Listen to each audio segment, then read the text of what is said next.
Okay. Well, I guess I'll say I'm Jaime. Welcome back. Yeah, welcome back. Welcome back to the Money What is it Mindset, called? the Money Mindset There you go. Money mindset. podcast. And then this is Lauren. We haven't started though, right? Oh, Oh, I was over here rolling my eyes like.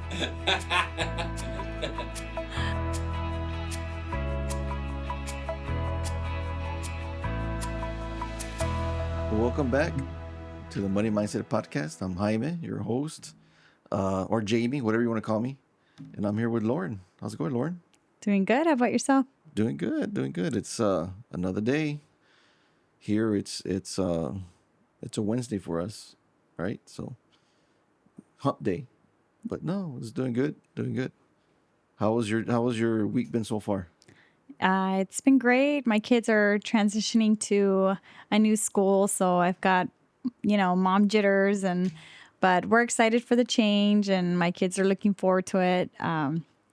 We've had a super crazy busy summer, but full of fun, full of family time, and gearing up to get back on track and get back to school. I can imagine your little ones. Yes. So you're going to a private school now? They're going to a private Christian school, so we're very thankful for the opportunity. And the kids have been looking forward to it. I had a chance to talk to my oldest. So he had been at his previous school for about 5 years, and so of course he's got his friends and he's used to that environment.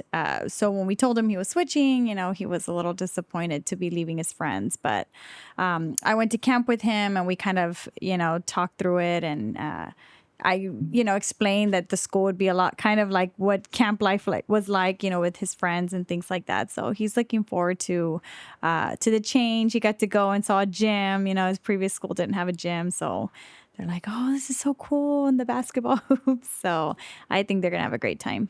No, that's good. That's good. I mean, it was probably a better school. I would assume, right? That you're taking them to. So now I'm sure they'll adapt and meet new friends and stuff like that. That's awesome. That's good. That's good. Yep. So we're ready. Got all the back to school shopping and done. Oh, I remember that. What a nightmare. I know. Yeah, my kids are older already, so I don't be worrying about that Yeah. anymore. They already have their own lives and stuff like that. So that's how old I am. Right. Age is just a number. Yeah, it's just a number. No, I feel like I'm still 21 years old. There you go. But no, that's awesome. I'm glad that you made that choice and you're gonna do that with your kids and And it you? sounds like a good school. Yeah, thanks. And you, how's your week been? Good, busy. With our clients and helping people save on their taxes and start planning ahead for them with them. But no, it's going good. Yesterday I was able to take a fishing trip. Okay. Took a little break. Got to work early yesterday, and it's funny. I went out there or to our local. We call it the island, South Padre Island, Texas. It's a coast here, and I had my everything planned out, what I want to do, and this and that. But when I get there, I go to the bait shop, right? Because usually what I do, I use what they call live croakers, a little fish that you use for bait and stuff like that. And they're live, right? So they go and they do their thing, they swim and stuff like that. And I was gonna go fish on the surf, which is on the beach side. So I like fishing on the surf. But they're out of bait, completely out of bait, and like, darn it, what am I gonna do now? So okay, let me go to the next bait shop. Yeah. So I went to the next bait shop and they were closed. I was like, what? But there was a black ribbon on the door. So I want to say the owner's father passed away. All right. So I was like, all right, well, let me go to the next bait shop. And they're closed as well. What? So what I'm thinking is they maybe had the funeral of this gentleman yesterday. And he was I don't know them at all, but I want to say they're like a staple of the community there. And then so I went across the bridge to the island. This was a Port Isabel site. And they were closed too. But then I remember the gentleman who owns the one in Port Isabel owns the one on islands too. So I was like, man, what am I going to do? Right? So it was my wife and I. Well, I guess if we can't find any bait, we'll just go walking on the beach or something. Yeah. But we ended up going to a local supermarket there. on the island side, and we ended up buying some frozen shrimp. I was not planning on buying frozen shrimp. So it sort of changed things. I had different setups and stuff like that. But Yeah. it's okay. We bought some, and let's go try it out, right? So there where we are located, there's an area where you can actually drive on the beach, right? It's the last entry, right? Beach access. And so we go there, we drive, and I'm talking, like, I have a truck that's 4x4, right? So I turned the 4x4 and trying it out, and it was doing great. But there's a lot of people out there that don't know how to drive. Were Man, they all women drivers? no. But there was people out there, right? What I did, I have spots that are marked, right? Like, okay, this is the hole, this is the gut where I want to fish, and where the rip current and all that stuff. Because I look at all that stuff, I plan all that before I go. I mean, a lot of the times on the surf, what happens is that since the waves are constantly coming in, it shifts and changes. So it's not a sure thing, right? But everybody was on my spot. It's like, darn it. So I kept on going and going and going, and the sand was getting rougher and rougher, and there's people getting stuck and driving fast, and you know, uh, but it turned out to be a good trip. We ended up catching 2 skipjacks, which you can't eat them. They're big fish, good fighting fish like that, and we had a good time. But no, we didn't catch any keepers or anything like that. But it was fun. I really enjoy going out there and taking the time and just enjoying nature as it is. It's wild out there. I don't know. Have you driven out there? I have not. I have a fear of the sand. I don't know. I've heard like quicksand stories out there or like sinkholes. So I'm like, I ain't going out there. I'm going to stay where everybody else is at. Yeah, it can get kind of rough. So where the last entry is at, towards the end with the jetties, like you're going north, like to Corpus Christi, Port Mansfield. They call it Port Mansfield jetties. It's about 35 miles of just pure sand and beach. Wow. And I didn't go that far, of course. I didn't go very far at all. But there's a lot of people out there. They're not out there.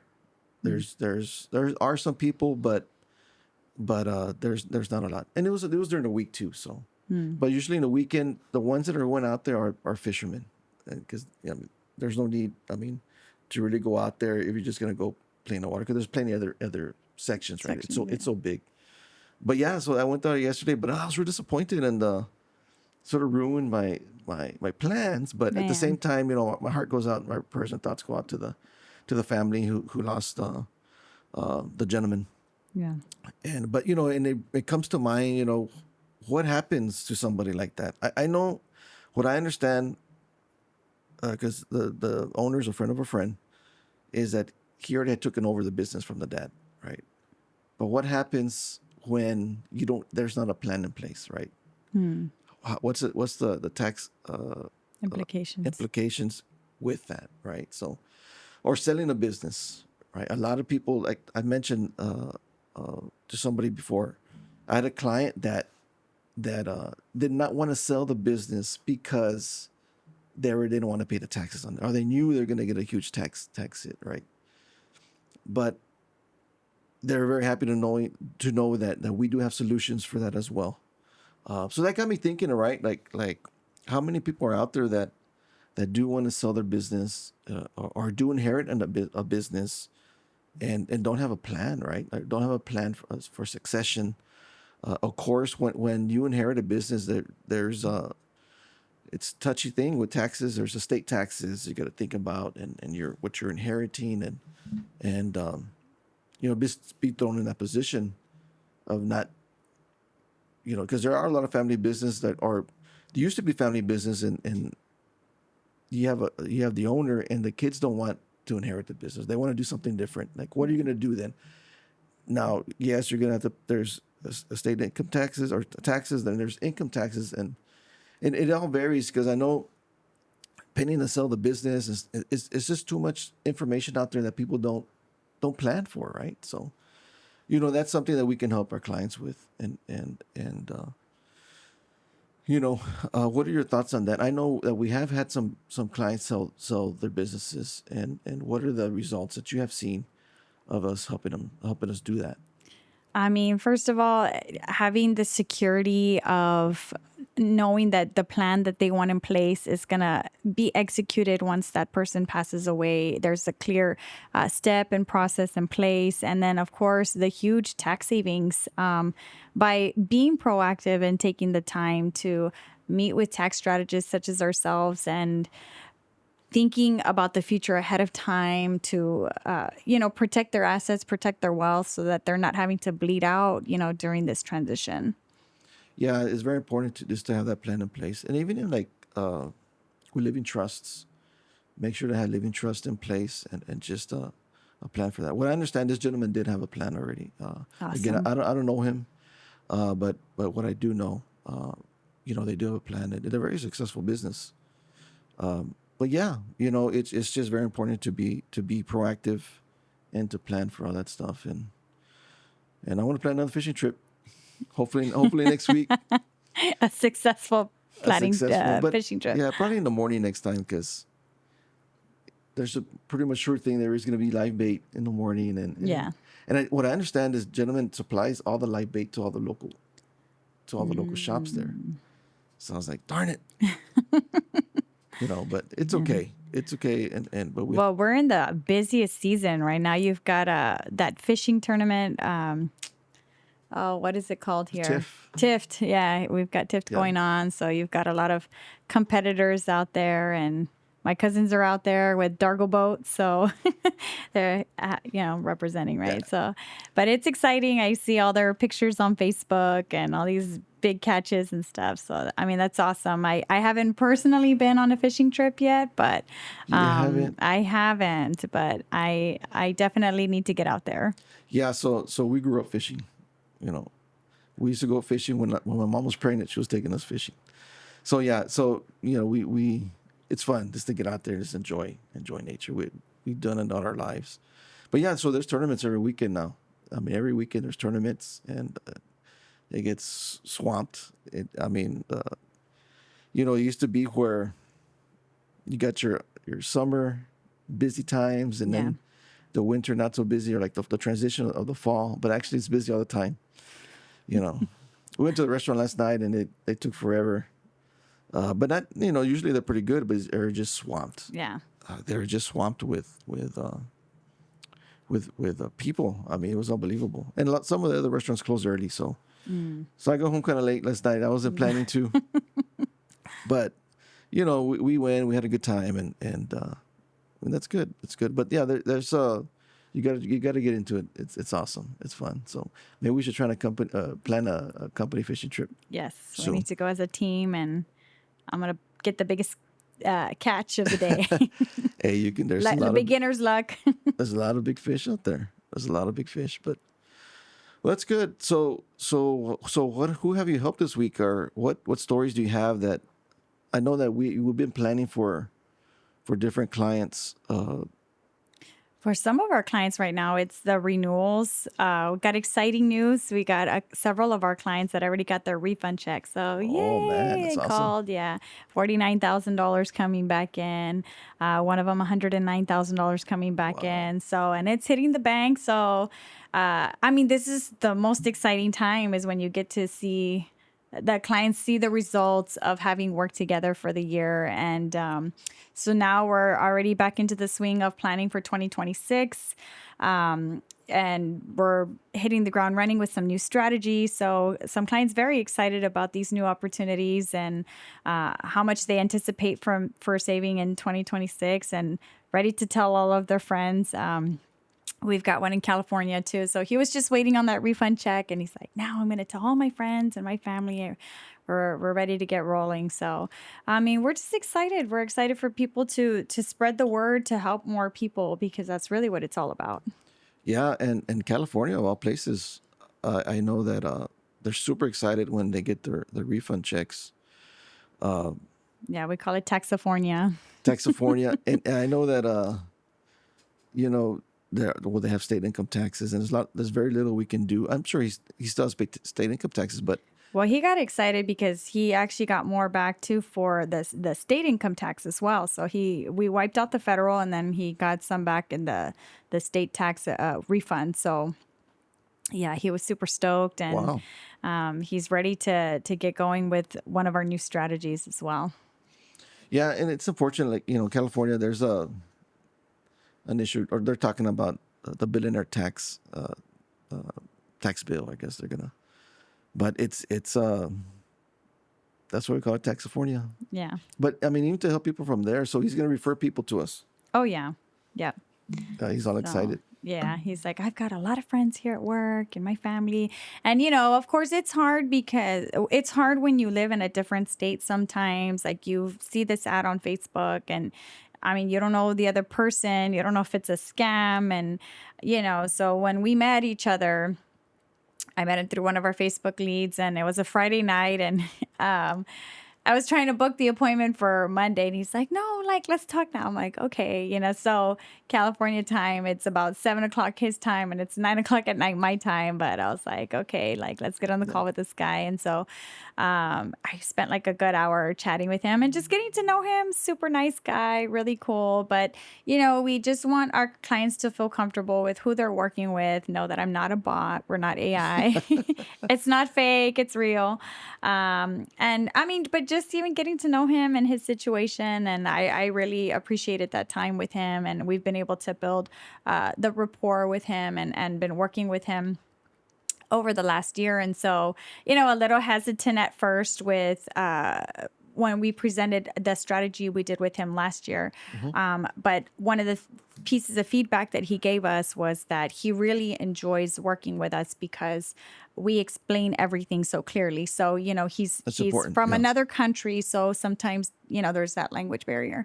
But he's like, I really appreciate that you guys take the time to meet with me. You're flexible with my schedule, and you guys go through things so detailed, step by step. I understand what I'm getting into before I make the decision. You guys make me feel confident. And comfortable. And so he did it. He got his refund, both That's his state awesome. and his federal refund. And then, so now we're getting into the second one. And so, I mean, he's ready to get going. That's awesome. Yeah, and with before before COVID hit, everything was so like you have to do it in person. Nobody. Yes, it existed. The Zoom and Google Meets existed. Well, I didn't know Google Meets existed back then, but maybe they did. Maybe they didn't. But it sort of COVID thrust everything to the forward, right? So now it's so normal. I mean, now it's so normal to do business online through Zoom or through Google Meets. Yeah. And it really opened the doors for a lot of us, and for everyone, to be able to do that and to interact with people and get to know each other. Yeah. Video screen, it's awesome. So yeah, I mean, and more and more people are accepting that, and yeah, a lot of our clients are not from Texas where we live, Yeah. so it's very convenient, and it makes everything work out so well. But that's awesome. That's good. That's good. Yeah, I know the refund checks. I've heard some of other clients too that they're super excited on getting their refunds, and $100,000 refunds. I mean, what would you do with $100,000 refund? Reinvest, make that money, make more money. But the sky's the limit. I mean, there's people that are wanting to buy a vacation home or take that vacation they haven't taken in a long time. Maybe open up IULs for their kids and start an investment there so that their kids can start having cash accumulation. I mean, there's just so many more options than giving away your hard-earned money Yeah, to the IRS. So college, college, sending your yeah. kids for college. I mean, every year tuition goes up. I mean, my kids went through college, and that's because they went to local school. They didn't. It was a state university, but we are local, so I didn't have to. Oh, I'm sorry about that. we didn't have to pay for apartments or anything. They live with us and this and that. But $100,000 back in your hands. And so I assume they're a W-2 employee. Yes, both him and his wife are W-2 employees. So Of course, you have the EBL of 512, but Yeah. still having a deduction of that amount is significant tax savings. And then with some of the strategies, we do a done for you business created on the side for you, and with that now, that's going to open opportunities for you as a business owner that you didn't have before as a W-2 employee. So it just allows you to use different strategies the following year as well that you didn't have access to before. And that's the neat thing is yeah, the whole idea is to start a new business and you get to depreciate assets and stuff like that. But we already have those businesses set up for our clients, right? Yeah. And they're done for you business like you mentioned. Yes, they have to do a little bit of participation in there, but they can stick to doing what they do, their daily living, daily lives with their careers or whatever they're going on. There's not a lot of extra work that they have to do, and they're able to benefit from the different strategies that we do have for them. So Yeah. that's pretty neat. That's pretty cool. So I know that we want to talk a little bit about strategy, not strategies, business structures. What is the common thing that we see when it comes to when we're meeting clients from the very beginning, like what type of structure they're in? What's the most common that you see that not necessarily a mistake, but it's just it's something that they haven't really been told or taught. Um, I guess not really told or taught. Some people don't really know when to open up the LLC, or if they should form one for the business that they're conducting. And then or some that already have one but don't know when to transition into an S corp. And to be quite honest, I mean, people don't know a lot about taxes. They're relying on their tax person to explain to them like what are going to be the benefits of staying in an LLC or being an S corp, or even how to pay themselves if they're under an S corp. You hear reasonable wages. Well, what does reasonable mean, right? It's very vague in the IRS tax code, right? And so we have a reasonable compensation study, Okay. which is going to help defend the salary that you choose to pay yourself. And so it justifies and it gives you the recommendation of what you should pay yourself. And then that way, in case of an audit, which this company has worked with the IRS before and has passed audits with flying colors, because it provides the documentation that you need to justify your salary. So with all of that, with your tax implications. So they need to speak to a tax advisor to guide them and tell them, okay, at this point, this is Yeah. what we would recommend. Yeah, because some people aren't ready to become S corps, right? Especially they're just starting out, they're making money. So usually we like to say, I like to say, if you're making $60,000, $70,000, $80,000 a year and up, I think it's time to start looking at becoming an S corp to do that. That's going to help with FICA taxes, reduce your taxes at the end of the day. That's what I tell our clients is to start looking at S corps. It's not for everybody, but start looking at that and start see how we can save them money on that route, which is really a simple thing to do. I've run into people that are making $1 million a year and they're still a sole proprietor or LLC, and like, how come nobody told you to become an S corp or to switch to an S corp? Yeah. And no one's told them, right? So that's where we come in and we help our clients, and it starts with a discovery call to see where they're at and see how we can help them, and then move forward from there. That's good. And now I know there's C corps too, and that's a little bit different. That's for another day. But the S corp, you mentioned the compensation study. So explain a little bit more what that is in regards to the S corp, because I know that the IRS, they want to know what they want just justification and see why are you paying yourself this much. Yeah, sure. So, with the term reasonable compensation, it's very vague. So some people might be underpaying themselves, which means if the IRS comes in and depending on that agent and he says, well, no, that's not appropriate, it needs to be higher, they can charge you back. And now you've got penalties. Now you've got late fees that you're going to have to go back and pay. In other cases, there's some people way overpaying themselves. So now your tax liability is so much higher.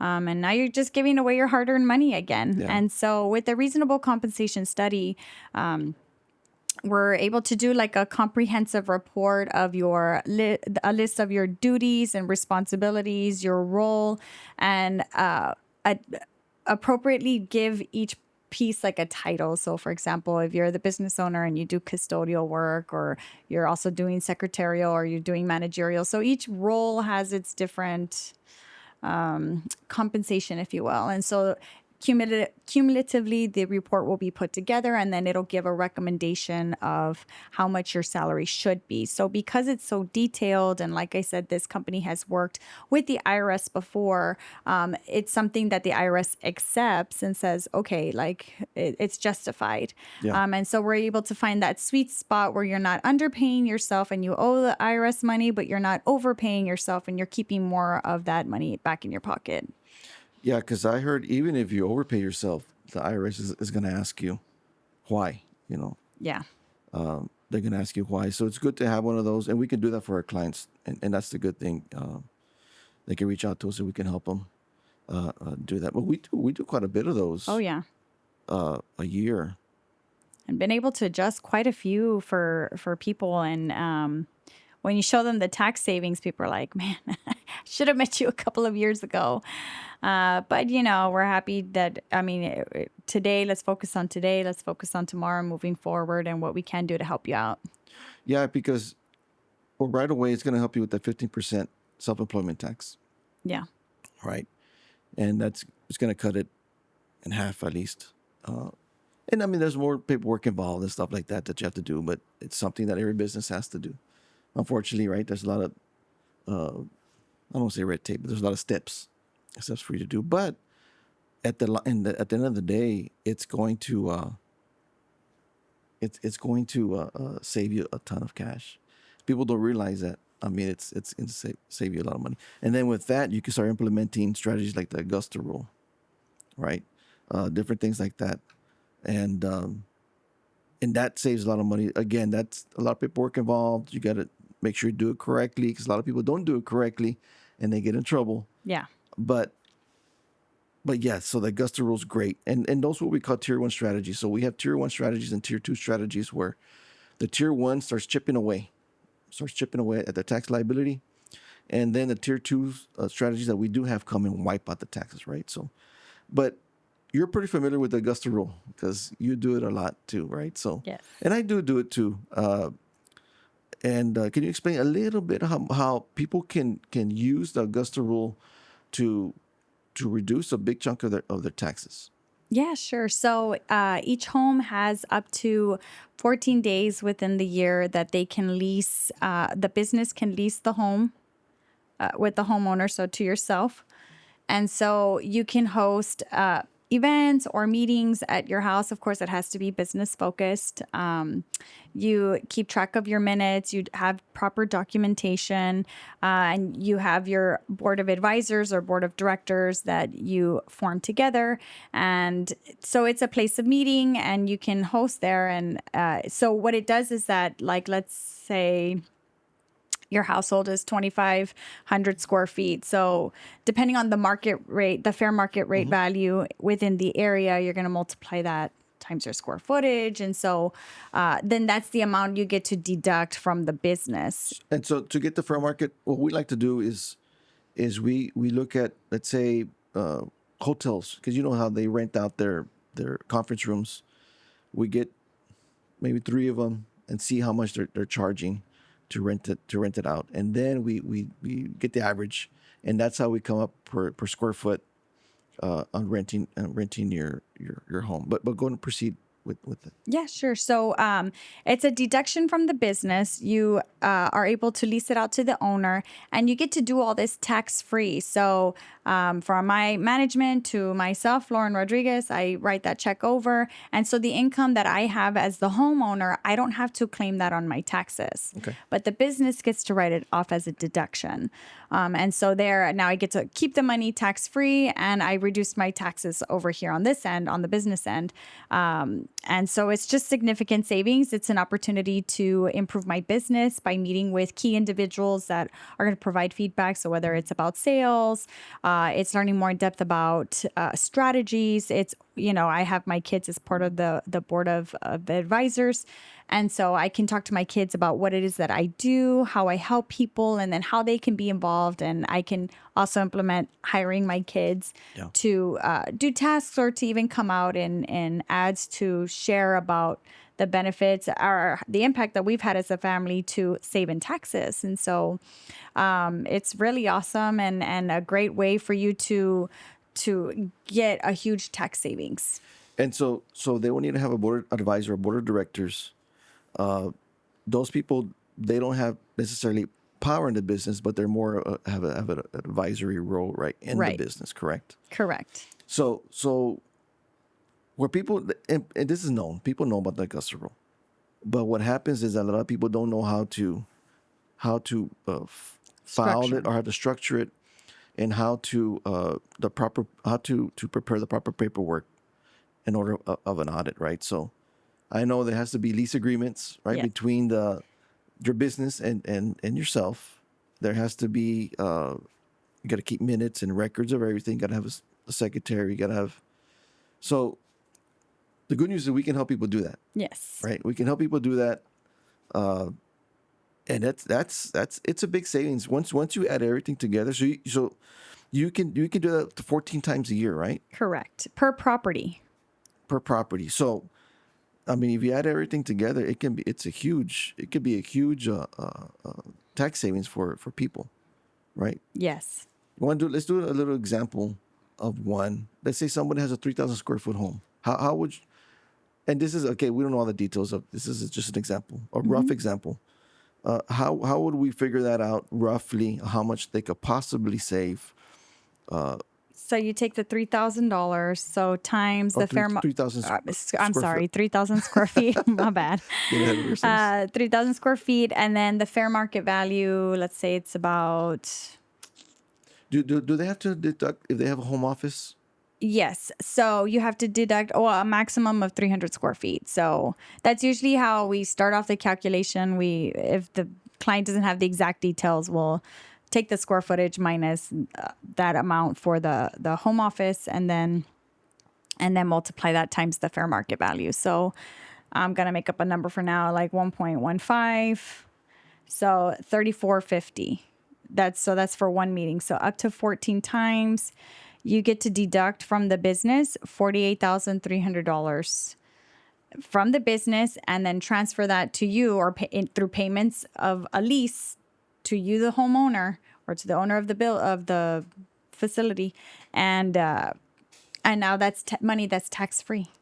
So that's like you're moving that money completely to a different account, and that money does not get taxed at all. Correct. So Man, that's awesome. now, whoever that example, you keep almost $50,000 in your pocket that you don't have to pay taxes on. Man, that's phenomenal. That's phenomenal. Yeah. So, I mean, that's one of our tier one strategies that we do use, but it's very important that they know exactly how to do it. Yeah. There is some gray area there. Some people say, well, a regular LLC can do it. And then there's other people that say, no, you have to be an S corp. So we tend to lean towards you having an S corp, just because of that, right? But some people do say you can still do it if you're an LLC or as a sole proprietor, just sole proprietor. But either way, we don't want to mess in that gray area, right? So usually we have our clients move, are the ones that are at least are S corps to take advantage of the Augusta Rule. And we've been able to do that ourselves.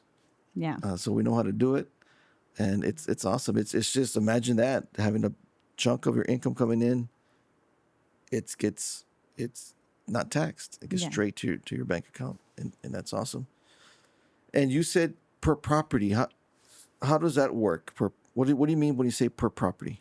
Well, as you mentioned earlier, we live near the island, so we have a lot of wealthy business owners that have like condos there at the beach or at the island, and then they have their home residence. So you can host up to 14 meetings in your home residence for your business, of course, with your board of directors, or even if it's like a work event.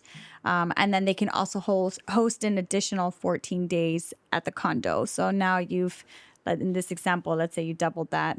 So now you're looking at cleaning $100,000 from taxes. Yeah, yeah, but they cannot rent it, so it has to be their family vacation home. Right. So they can't be doing Airbnb. They can't be doing stuff like that. It can't be a business condo. It has to be like a private condo that private, they right? use. Yeah. Wow, that's phenomenal. I know that we did have one client from Austin that had houses, vacation homes, and they had no idea that they could do that. And I know we're actually in the process of helping them save for 2026 a ton of cash just by doing that. Yeah. So then you ask yourself, at the end of the day, I have a property. Should I use it as a vacation home for family vacation, or should I use it to rent it out, long-term rentals or Airbnb? Like, you got to weigh your options of what you want to do. Oh, yeah. And I mean, you have to look at the math of it and see what would make the most sense. I mean, in some cases, it makes sense to have a rental. And then in some instances, actually, we've found that by utilizing the Augusta Rule and just keeping the property for yourself, they actually have more savings and income in that way. Yeah, that's something to think about. And again, like you mentioned, everyone has different. They're in different situations, different strategies. May work for them or not work for them, or they can look at this and see what's good for them. But this is awesome. Even if it's just a regular home, it's awesome. It's a great way to save on taxes. And again, that just starts chipping away, right, at the taxes. And then at the end of the day, we have strategies to wipe out the rest of the taxes on that. So Yeah. And that's pretty neat. That's pretty cool. I was looking at an article here on about AI, about tax preparers. We start hearing a lot about that lately, about AI doing a lot of things. But, would you trust AI to file your taxes? Not to file my taxes. I mean, I think AI is a tool to be used. I wouldn't necessarily replace AI as person. Yeah. Just because there's so many scenarios and there's so many intricacies sometimes, like, and uniqueness with each person that, I mean, you need something beyond the bot that knows and can think and put things together for you. I mean, AI is powerful. And like I said, I think it's an amazing tool. But I think it's how you use it and hand in hand with somebody working with you. I think in some cases they can, if you're just W-2 employee, you're not quite there yet where you can invest into a strategy to help them reduce taxes. I think you can use AI to do that. But when it comes to strategy and really looking at the different ways to reduce your taxes, I think you do need an advisor. Well, I know you need an advisor because there's so many things involved in it.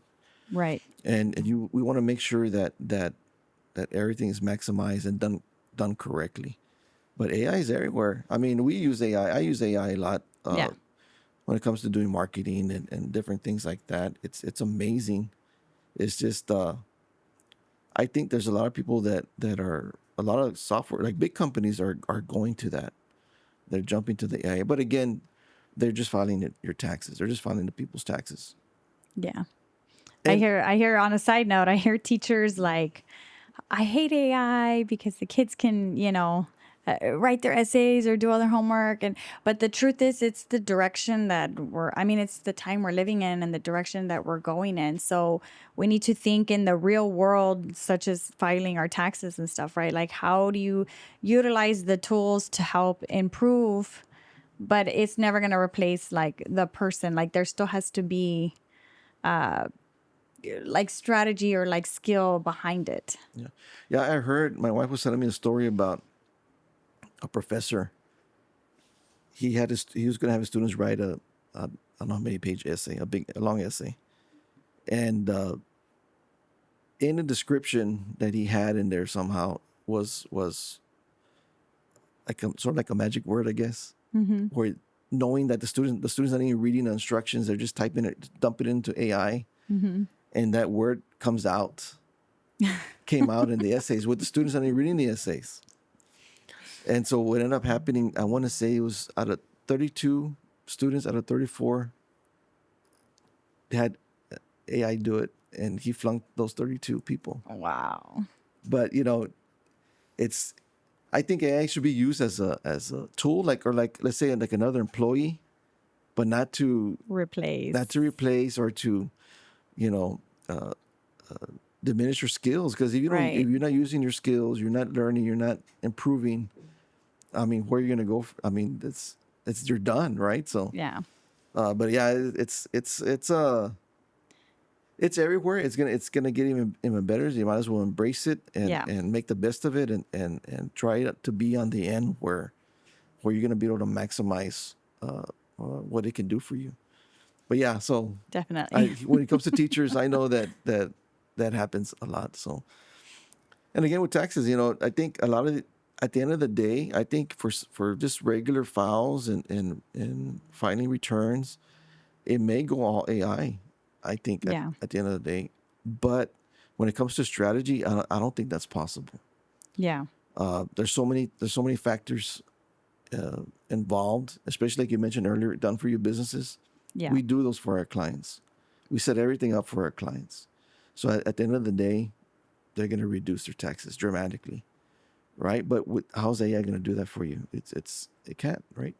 I mean, AI still has its limitations. I mean, if you've ever played around with Claude or you've ever played around with ChatGPT and you're typing in something, depending like how you ask the question or how you put in the prompt or how you're like asking the question, you're going to guide it to a specific answer. So it's not necessarily like all the information's correct or it's what you really needed or what you were really looking for. It just kind of gave you like what it found, right? It's a system. It's looking through so many different websites and things like that. So you still need somebody who is an expert in that field or in the topic to sit down and really go through it and explain and help you to understand and know that the recommendation is going to make sense for your situation or that it's not missing something. So you can even type in like the same question and ask it in a different way. You're going to get a totally different answer. Yeah, yeah, I agree. I agree with you. Somebody still needs to be there and making sure everything's done, everything's correct. But like I say, it's a beast, man. Well, let me ask you this. Would you go to the doctor if it was just an AI, or do you want to know that it's a doctor using AI tools and you're still talking to the doctor? I hate going to the doctor. I hate going to the doctor, so I Yeah. probably use the AI. Yeah, I can't stand it. I can't stand it. But I mean, no offense to doctors. Yeah. We are most of a lot of our Client. clients are doctors. It's just I don't like going to the doctor for the simplest thing. Yeah. For the simplest thing. But no, I hear you. No, AI is growing every single day. But just utilize it correctly Right. and do that. But I do think at the end of the day, simple file tax returns can probably be done through AI, but not with the strategy and stuff like that. Yeah. Well, I think it's time now, right, for our 5-minute break. So we'll be right back. All right, we'll be right back. Okay. Okay. Sorry about my phone ringing. I thought it was so I know silent. your I phone was- was ringing off the hook. It just rang one. It just rang one time. One time. Huzzah! Lauren, the other day I ran into I was talking to somebody and they're saying that why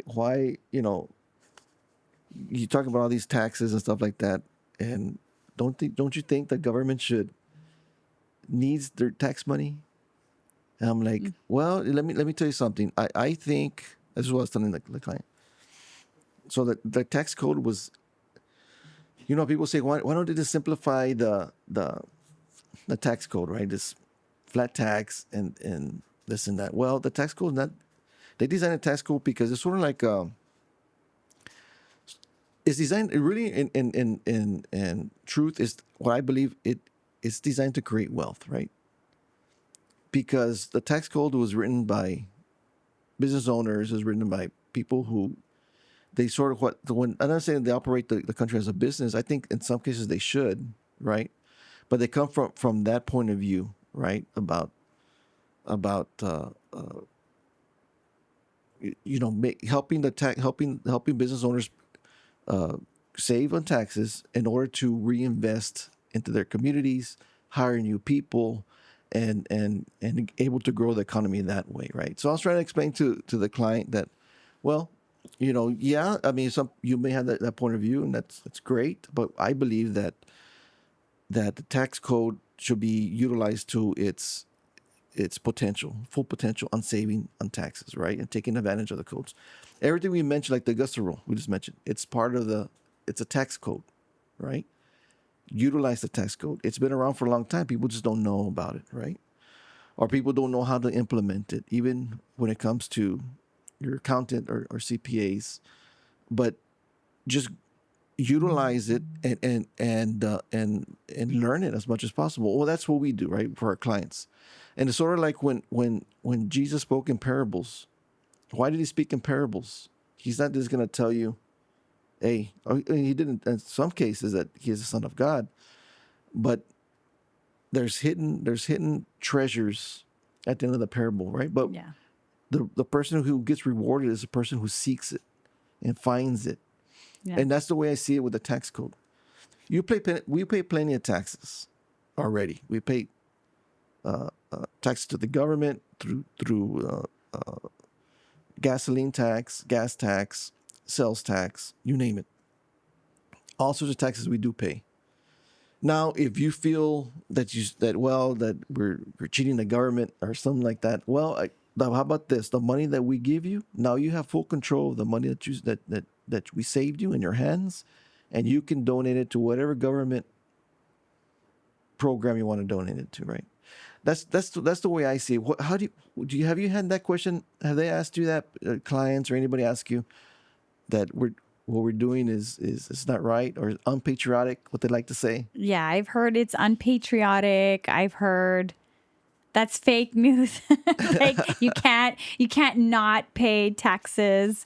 I mean, but the truth is that it's like a game, right? And the tax code are the rules. The rules are accessible to everyone. Yeah. Whether you chose to read the manual or not, or to educate yourself on it or not, and then take action on it, that's completely on you. So, and if you don't understand the rules, that's why you have strategists such as ourselves that do Correct. know the rules, that can explain it to you and make it accessible to you. It's there for everyone, but you have to choose to do something about it. If you decide to sit on the sidelines, I mean, that's what you decided to do. As far as it being unpatriotic, I mean, let me ask you this. Do you think that the government has been wisely spending its money?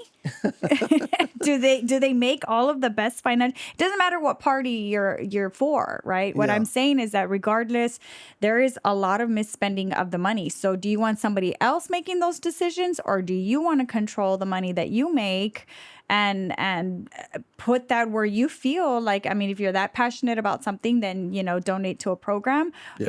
If building wealth for your family is important to you, then by all means. But I don't think it's for somebody else to tell you like how your money should be spent. Exactly. And if that's the way they feel and they don't want our services, that's fine. Yeah. Hey, nice to know you. I hope you do well. We wish you all the best. But in my point of view, and I think you got to utilize whatever tools we have, whatever opportunities we have, make the best of them, and that's what we do for our clients every day, right? Yeah. And when going back to tax code, all of our strategies are IRS backed, right, with tax codes. Right. We have opinion letters. We provide audit protection for our clients when it comes to our strategies. So yeah, I mean, we do everything correct.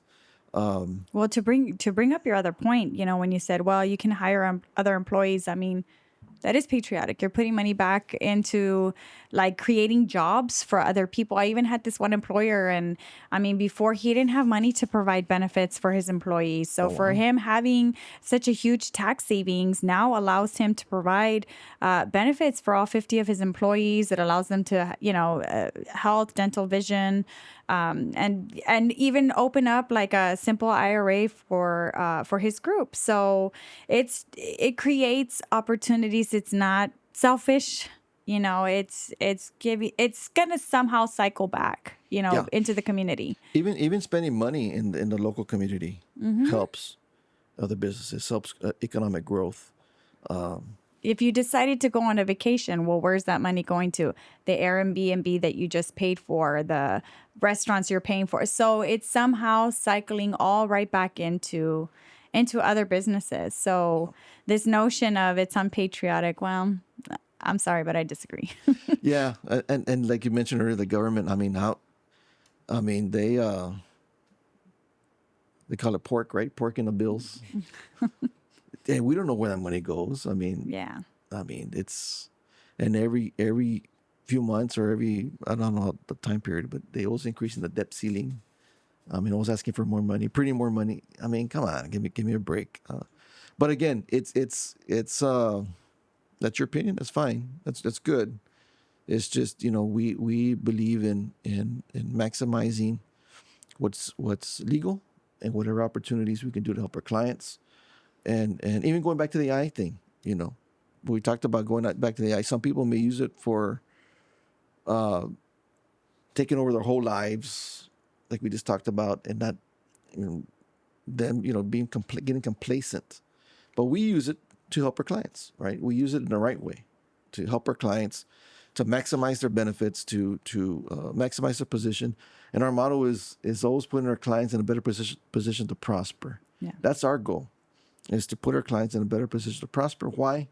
Well, like we just mentioned before, help their families, get back to their communities. You know, Or how about when they say, well, so you're just helping the rich people get richer? What do you say about that? I think that's the biggest lie, one of the biggest lies out there. The people who get richer are people who want to break free from the everyday. Oh, that's just the way it is. Breaking free and forging their own path and learning as much as possible.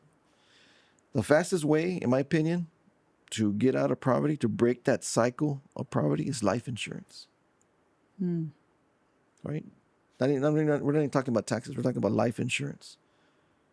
Simple. If you wanna break that cycle of poverty in your family, you buy life insurance. You want to spend $50 a month on providing life insurance to your family, breaking that cycle, or you want to skip a nice dinner once a month, Yeah. and that money going to life insurance. Simple. You can, of course, when you're younger, it's a lot inexpensive. But what you're doing, you're buying dollars with pennies. Yeah. You're buying dollars with pennies at the end of the day. That's the fastest way to break the cycle of poverty in someone's life. So that's BS. That all the richer get richer, it's because you're not seeking, Yeah. right? There's a better way. You're being satisfied where you're at, and that's a bunch of bull, in my personal opinion. And I sold life insurance for a long time, and we seen it, where unfortunately someone passes away, but guess what? They call you, they get a check, the family's taken care of. That money's never going to replace that Right. person. But what that person did, he left a gift to his family, and now they have this money, and now that money, they can start a business, they can pay off their house, they can invest in their kids' college.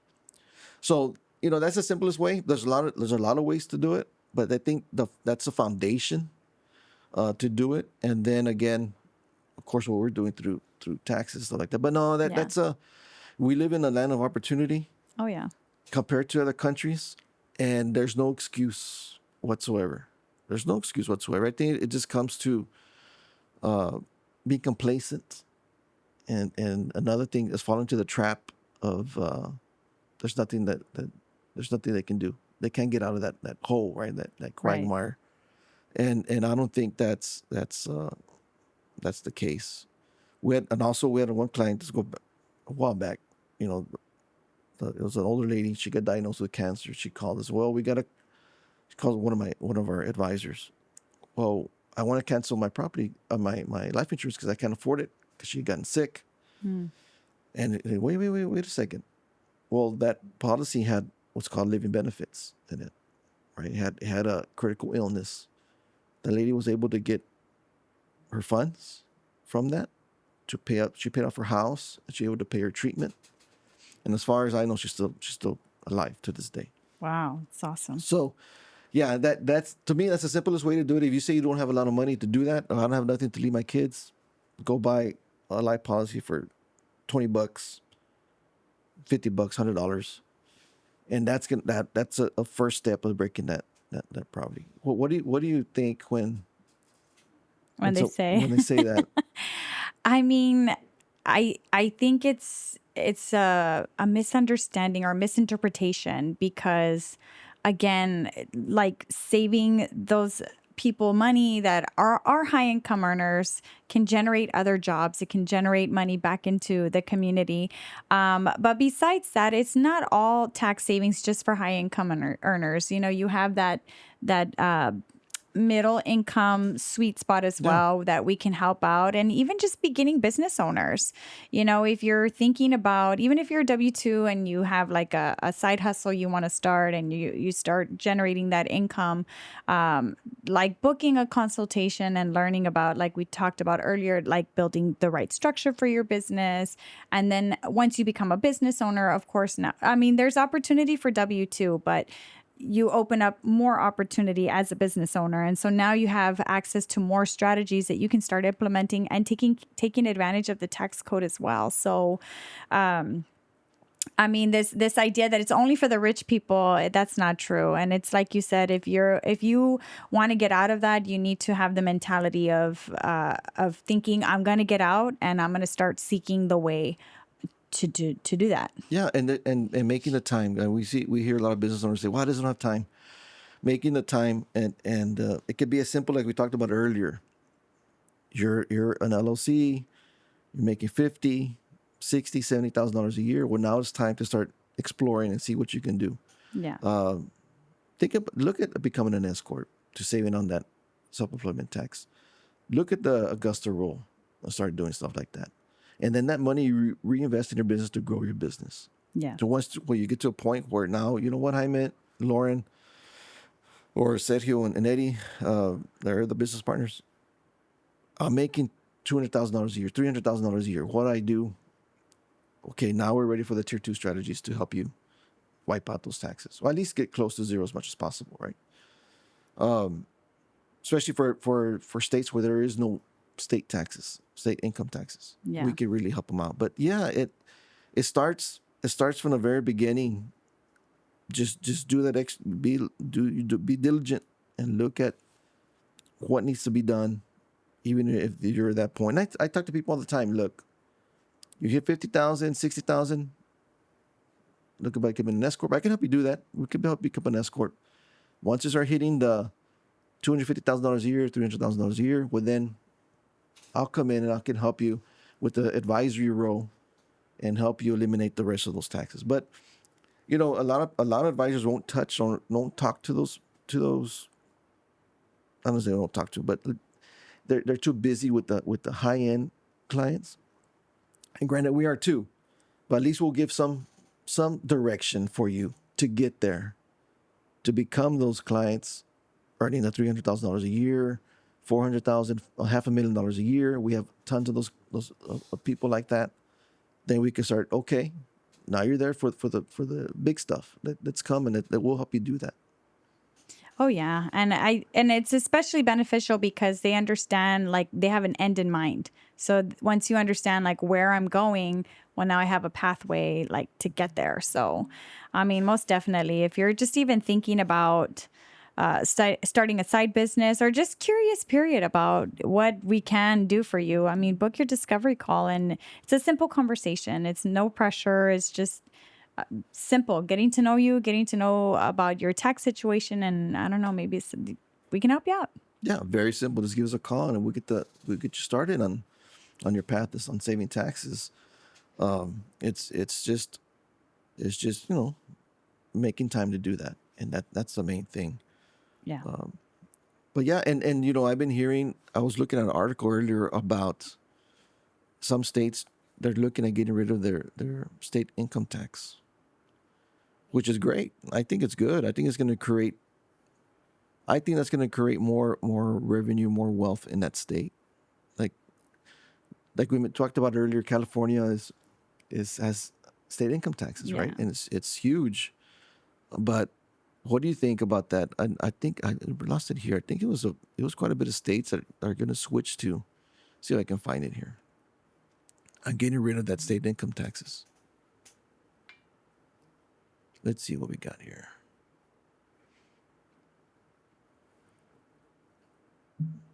Actually, I can't find it. I don't know where it's at. So, like, I know some states, California does it one way, let's say Missouri does it, or Missouri does it a different way. But we do have some strategies that can help them eliminate some state income taxes as well, right? Yes. Most definitely. I mean, we've already seen some of the returns there in California. So, I mean, exciting stuff. I can't wait to start with some of these new strategies. So, And for some reason, we get a lot of clients from and California. we get a lot of I mean, I know why. The taxes are ridiculous, but yeah, most of the calls and clients that we have are from California. Yeah, we get a lot of calls or a lot of appointments from California, and there's Lauren. Lauren calls them up, and she sets the appointments, and she meets with some of them, and get them going on that. Now, what do you say? I know we had a client the other day that is looking or there's buying a big building. They're expanding their business. They're doing phenomenal.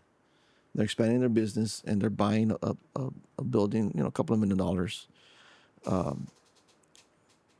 What can we do for them? I know it depends when that building comes into service in the eyes of the IRS. Yeah. But what can we do for them? I know we can do cost segregation.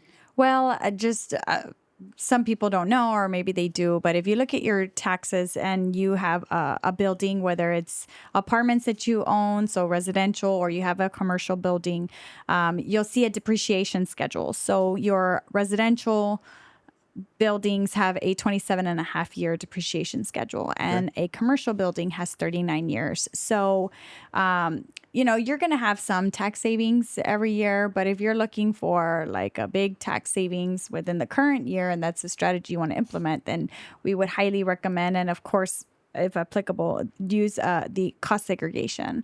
And so with cost segregation, we have a comprehensive study. We have people that go out there.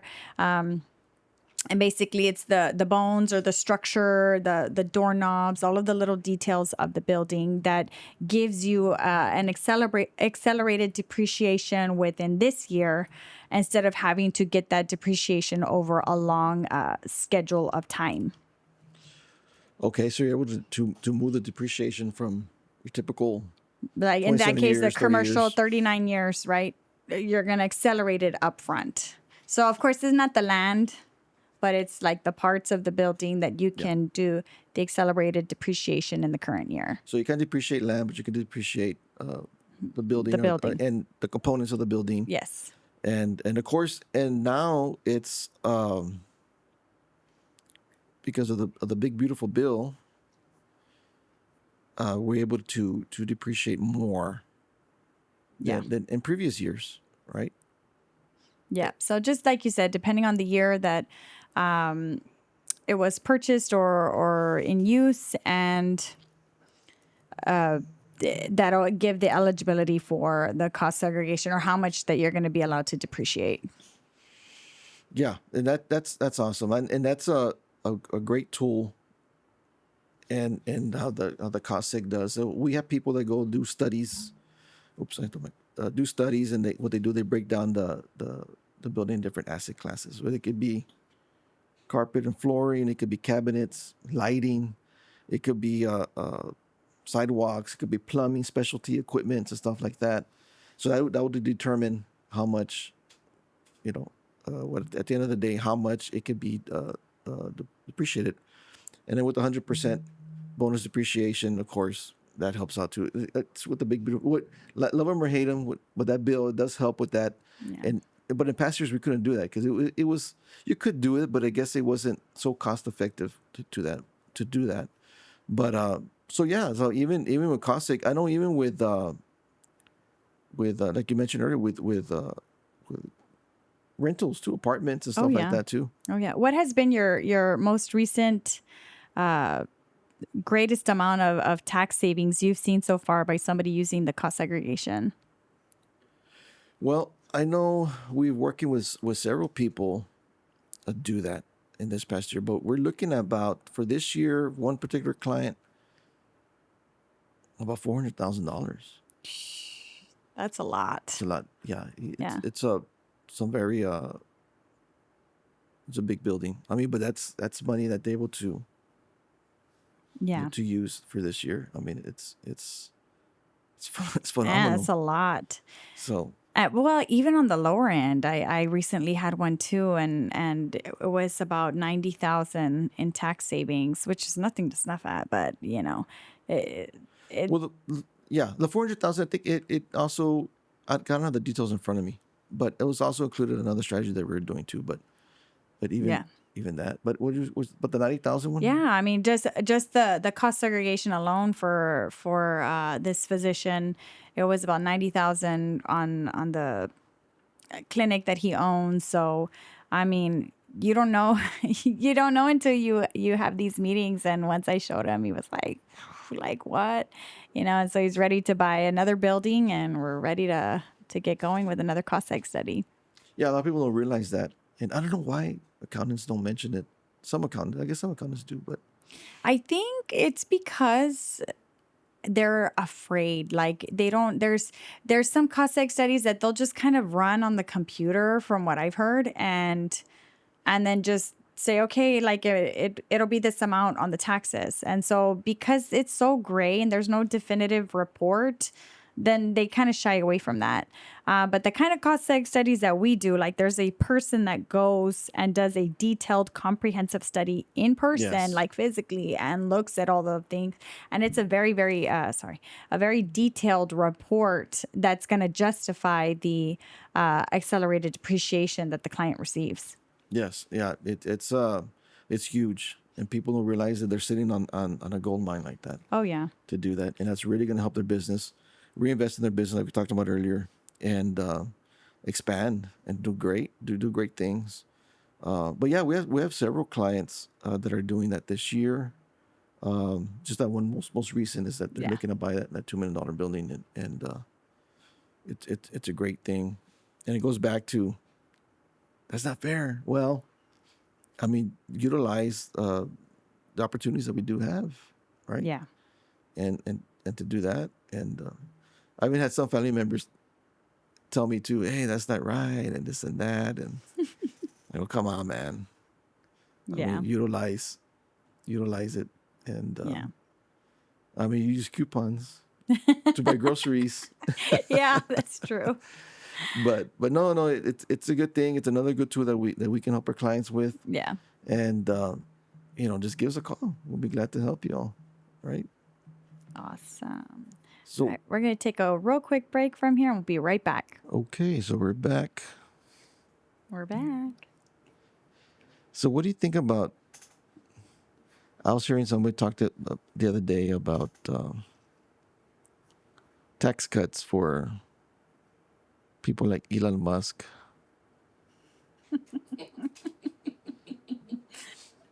What do you think about that? It's such a hot topic. I don't even know how to answer the question. I hear both sides. I can understand both sides and concerns. I mean, we're here in the Rio Grande Valley, so Elon is about an hour away from us. So he's by our local beach, and a lot of mixed feelings about what's going on here with SpaceX and, Yeah. him trying to buy the beach, and, he's a trillionaire and getting tax cuts. But I mean, the reality is too, he he has to, and he does give so much money into like different programs and to help boost the economy. I mean, he's brought a lot of jobs. He's brought a lot Yes. of business here. So, I mean, as far as complaining about a tax cut, it just kind of makes me laugh. I'm sorry. I'm just like, I don't know why you're complaining. It's just, first of all, he's in another league. Yeah. He's way out there, so No, I think it's okay. I think it's good because, like you mentioned, he built the SpaceX here close by yeah. where we're at. Tons of jobs, infrastructure, uh, way a lot more money coming back into the community. Yeah.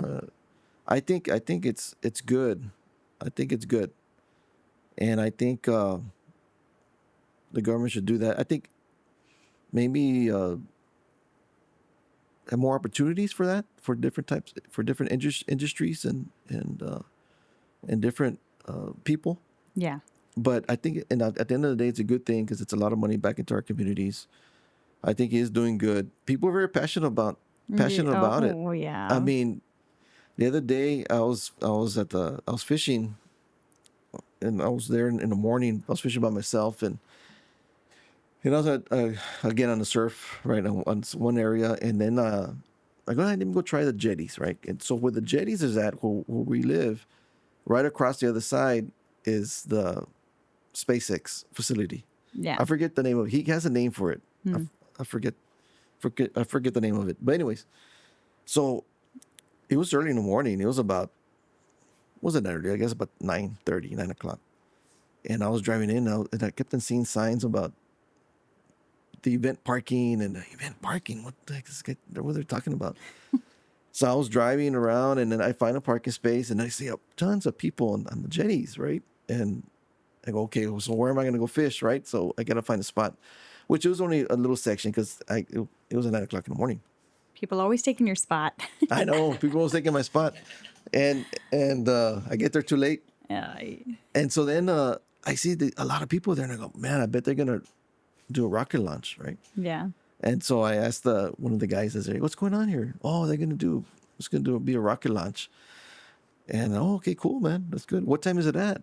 Oh, at 5:45. Oh my And God. this was 9 o'clock in the morning, and there was people there sitting out there camping out, and they had little canopies and stuff like that. I was like, wow, man, people are really, really Yeah. passionate about it.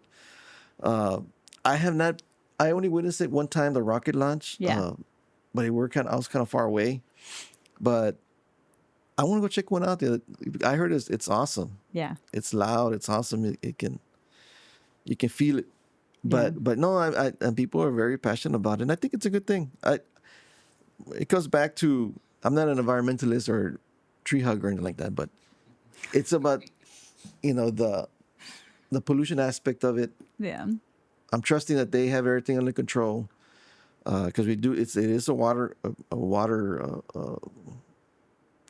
habitat. I guess there's birds I mean, and I would imagine if he's like the one who came up with Tesla that, like trying to think of energy efficiency and, protecting the environment, that he would have things in place here at SpaceX. I hope so. I don't want to be catching fish I- with two I- heads or anything like that. Third eyeball. Third eyeball or anything like that. And because there is an area there where it's called South Bay where people go fishing a lot, and you have to be in a boat to do it. Well, I guess you can catch it on the other side, but I think he might have closed off some sections on that side too, on the south side. But that's my only concern about it. And I'm sure he took everything into consideration already. Yeah. And of course, you got to take Parks and Wildlife and other environmental agencies that monitor all that stuff too. Yeah. But I bet as far as tax cuts, for worrying about Elon Musk's tax cuts, I'm like, guys, he's in a whole other league. Like you know what? Let's redirect some of that energy into our own tax planning, and let's see how we can win for ourselves, and that might well, have a positive impact on you. yeah, people complain, about that, but some of the strategies that he does, which he's been doing for a long time, we can help Oh yeah. people implement. Yeah. It's Yeah. you know what? One of our other strategies we just heard last year, somebody made $60,000 from one of the strategies that we offer. So we have some that generate revenue too, on top of giving you the tax break. That is So, true. I mean, you have the rules. You just got to ask and you got to seek, and you'll find. We don't talk about that enough. Is that a Yeah. lot of our strategies, they do produce income Yeah. for our clients. So it goes at the end of the day, you're gonna pay $100,000 to the IRS, or would you rather pay a fraction of that to a strategy and wipe out the rest of the amount of taxes Yeah. and then produce some income? I mean, it's really a no-brainer. It's really, that's why most of the clients we do talk to, Yeah. they say yes first time, right away, Yeah. because it makes sense. It makes sense. I mean, and you can utilize those same strategies. I remember when during the debate between Hillary Clinton and Donald Trump, the first election, she was complaining that he doesn't pay taxes. Yeah. And what do you say? Well, it's because I'm smarter than you, right? But all he's doing is utilizing Yeah. the tax code. That's all. Yeah. That's all he's doing. But but again, how many people does that man hire? We love him or hate him, right? How many Yeah. people does that man hire? His companies hire. How much money do they get back? I understand he's very generous. I'm not quite sure, but that's what I hear. I mean, he hasn't even taken the presidential salary, right? No, I don't think so. So, and I don't think he did that in his first term either. So, I mean, you You know, want to teach his own like some of the the way you want to think, but the other politicians go in, I don't say broke, but they come out yeah. multimillionaires, right? Yeah. So, it's just one of those things. But the whole idea is to utilize what's available to you, and we can help you do that. We can help our clients do that. For That's sure. that's the beautiful thing about it. It's not that hard, guys. It's just do it. Make Yeah. time to meet with us and then do it. But yeah, it's I want to go see one of those Rockets lunch. Yeah. But let's plan a strategy team outing, and We'll bring our we'll go out there. We'll take Victor with us, we take and Victor, our media guy, to come out here with Yeah. us. And we'll film it. Try to keep the hand from shaking as the rocket launches. as a matter of fact, we'll have you interview some of the people that's there. There you go. What do you think about Elon Musk? This is wrong. I'm just Very kidding. good. And might start a big fight there, but Oh man. yeah. And then at the end of the day, that rocket launch was canceled. Yeah. So they spend all day out there, which is a beautiful place. I mean, that's our South Texas oasis. Yeah. I think it's maybe I'm biased, but I think it's the best beach in Texas. South Padre It's no Island. Bahamas, but it's nice to be close to our beach. And Yeah, I mean it's awesome, but and I love being out there. yeah. But I think we gotta plan next time to go out there and check it out, and See what all the hype is about. see what all the no. What I understand is it's pretty neat. I wonder if they do tours there. Like if you can take a tour of SpaceX, or they have like I don't know, something for tourists It's very or private. private for safety reasons. Well, yeah, that makes Excuse me. sense. But I don't think they can do tours. But who knows? Yeah. Maybe we can go and do financial classes or planning and There you go go. visit the engineers out there, because I'm sure they Oh, make yeah. good money there. Definitely. But no, I mean, I think there's a lot of people that are upset because of the tax breaks. But I do think it's a good thing. Maybe we can convince Elon to come do a podcast with us. Like, come on, Elon. I don't know. I think we got to get some viewers first. I'm joking. I'm like, help me circulate this video. We're so close to you, Elon. Come visit us here. he will get us viewers. Yeah. for sure. But no, I think it's a good thing. And giving back, like he's done a lot for the valley here, Yeah. where we're from. So, and Austin too. I think Tesla's in Austin and California. I'm not quite sure. I'm not sure in California. I imagine so. Yeah, California too. But yes, ma'am, it's something that we got to do. So what else is on your mind? What do you got going this week in regards to clients and saving money? And It's just more implementation. I can't believe we're already in August. So we're like almost done here or halfway through quarter three. I'm going to blink and quarter four is going to be here. And we already know by experience, a lot of people wait until the last minute. I So know. those calls are going to be coming October and I'm help me, which is fine. We're here to help you. But most definitely would be easier if people would just call us a little bit more ahead of time. And not just that, but availability of strategies. Like some of them, either they run out of We meet their like quotas. they meet the quota Yeah. or the price because of the demand is so high, it starts to spike up. And so you're not taking like full advantage of the opportunities up front or even just timing too, like with the Roth conversions and things like that, that they could have taken a much bigger tax opportunity had they started like within the first quarter. So, I mean, that's not to discourage you from calling right now in Yeah. quarter three and quarter four. I'm just saying, like take action and move and do it sooner because you're just giving yourself the better opportunity by doing so. Yeah, like we say, the best time to start planning is January 1st. The next best time to start planning is today, right? And not Yeah. waiting till the very end. And not only that, but people they're anxious. Oh man, how much I'm going to pay this year? What am I going to do? Hey, let's meet with us. We'll get that plan out for you, and we'll let you know exactly how much Uncle Sam plans to take from you this year. Oh yeah. And people, I don't know if they just don't realize or they don't really pay attention. It's not just the late fees that you're paying penalties too. So you're paying a penalty for not having paid your taxes on time. So people are accumulating not just the tax liability, but now you've got all this like compounded charges on top of the tax liability. So you're not giving just away that, you're giving away so much more. So I don't know what some people are waiting for. I'm like, just move. I mean, I don't know. Maybe they don't care, they don't know, but you need to do something about it now if you're sick and tired of paying that painful check every year. September's coming right around the corner and these deadlines are coming up and they're going to quickly realize, okay, Yeah. this is what I got to pay. We've all experienced that. Yeah. Giving payments to the IRS and then not realize you go back in there a few months later and you're giving the minimum plus a little bit extra and the price not the price, the cost is the amount's still there. It's Yeah. the same. The balance. The balance is there. It's like, man. So yeah. So the best thing is to do is just get with us and let's start planning. Let's start doing it. Oh yeah. Let's start Ready doing to get going. When you first started doing tax advisory, what was going through your head like when you first started learning all this stuff?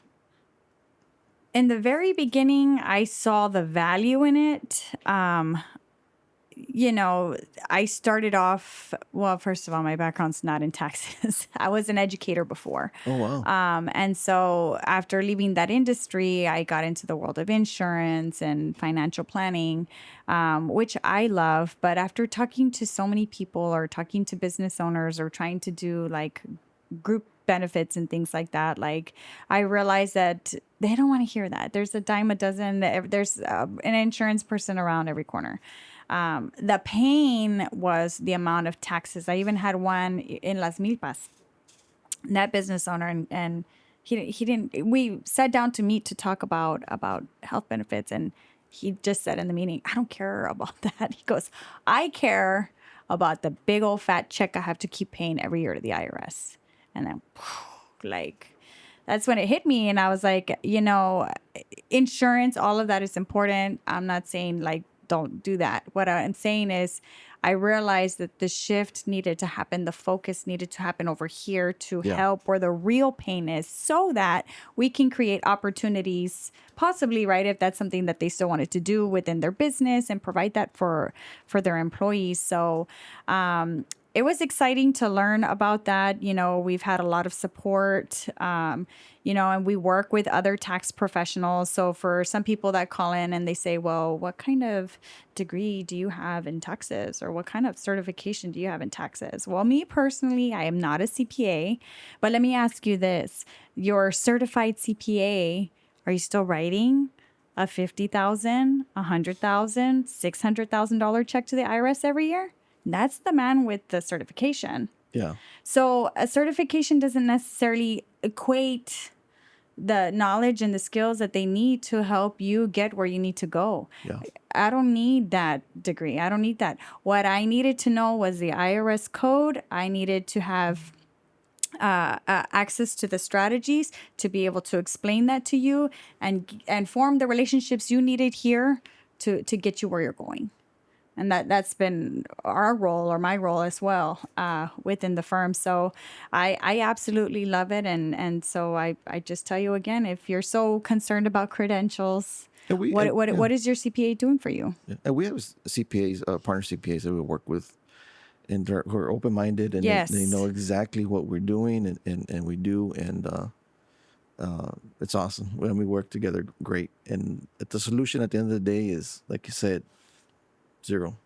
Oh, yeah. And what's happening, because we see that a lot. Well, I got the best accountant or the best CPA, and okay, well, how much did you pay in taxes last year? Oh, $100,000. You know, Yeah. you may be a nice guy or Yeah. woman, but at the end of the day, it's costing you $100,000. Exactly. Yeah. So that's what we come in. And the same thing with me, you know, I was in insurance business, financial planning business. And at the end of the day, you know, we kept on running into people say, well, I want to invest more. I want to do this, man, but I got this huge tax bill. Right. And we just started exploring ourselves because again, being curious and being diligent, we were sort of investigating ourselves and it's dove right into it. We got involved with we first started with the employer tax credit. Those employers that kept the employees on staff during COVID, well, there was some payroll tax credit that they got. That opened our eyes. We saved our clients millions of dollars with Yeah. that. And from there, it just grew and grew and grew, and learning all these things. And it's amazing. It's changed not only our lives and our business, but our clients' lives and their business, and which is important to us. Because at the end of the day, what's important to us is our clients be successful and prosperous and happy. Yeah. And that's our goal. And every day that we strive to do that. And we just enjoy doing it. It's a great thing. It's a shame that, you know, a lot of people don't know what's out there. But we're here to Yeah. Spread the word. spread the word and to help as many people as possible. And that's why we started this podcast. We're new to podcasting. You could probably tell. But you They know, can't tell with me, Jaime. but you know, and again, it's taking that step and getting out of your comfort zone, and that's what we've done Yeah. with this business and with this podcast. It's just to get out and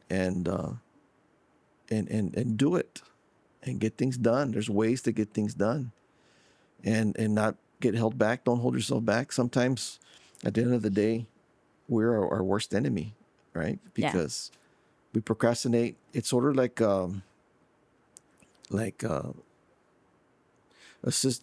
self-sabotage, right? And sometimes we know what's right and we know what we need to do, but have we done it? Are we doing it? Yeah. And that's what dive right into it. So yes, we're new to podcasting, but I think we're getting better. And Sergio and Eddie as well, and they're pretty good. They're getting better at it too. But the whole idea is not about us. It's about talking to to people and the masses, and to let them know what's possible for them, right? Yeah. We hope you call us, and we hope they call us, and we can do business with them. But even if it's not us, if it's someone else, the whole idea is to help people. I think it would help the economy even better and better, especially the local economies where the business owners are from. Not only business owners, but W-2 employees too. And that's our main goal, is just to try to do our small contribution to make this country a better place, right? A better country. Yeah. But yeah, that's what we believe. That's what we do. Awesome. That's why when people say that it's unpatriotic or you're scamming, even for family members, Yeah. they say that they don't understand the full picture. Yeah. and that's why things are written in the tax code to help you out, and to incentivize business owners to hire new people, grow the economy, provide new jobs, provide health care, right? If you save money in taxes, like you mentioned earlier, now that business owners supplying health care to their employees, benefits, an opportunity to invest in IRAs or 401ks, and Yeah. and that's the beauty of what we do, Yeah. of helping people accomplish those goals and to get where they're going. So I think it's very patriotic what we do, and looking forward to the future. There you go. Yes, ma'am. So what else? What else?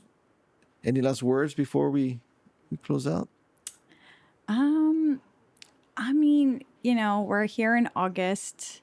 You've heard the recurring theme. Don't procrastinate. I actually made a post the other day on Facebook, and I'm trying to remember. I don't remember it verbatim, but it was something along the lines like people don't procrastinate because they're lazy, but they procrastinate because it's like fearful of the unknown or maybe feeling overwhelmed. So, if that's you today, I just encourage you to just take a breather. Flailing your arms when you're drowning isn't going to help save you. You have to remain calm, think of the plan and then execute. So if that's you today and you're fearful and you find yourself in that situation, take that time, guys, and 20-30 minutes is going to be a huge game changer to really understand what it is that we can do to help you out. So that's what I would say is as a word of encouragement: stop waiting, take a breather, let's make a plan. Exactly. Yeah, just give us a call, guys. We're here to help. We're here to listen. You can give us a call at area code 956-567-9525, or you can click the link below under the description to book the first discovery call. And like Lauren said, it's very simple. Just a conversation to see where you're at in your business or W-2 work, and come up with a plan for you and to see what we can do to save you. We can't help everybody, but we'll try our best and to see what you qualify for and to see if we can put you on the right path to saving taxes. Yeah. So we appreciate you guys joining us. And again, we're gonna get better at this. This is a podcast, but I think we're doing good. But the whole idea here, guys, is to help you, and that's our main thing. So we thank you guys for joining our podcast, The Money Mindset, and you have a blessed day.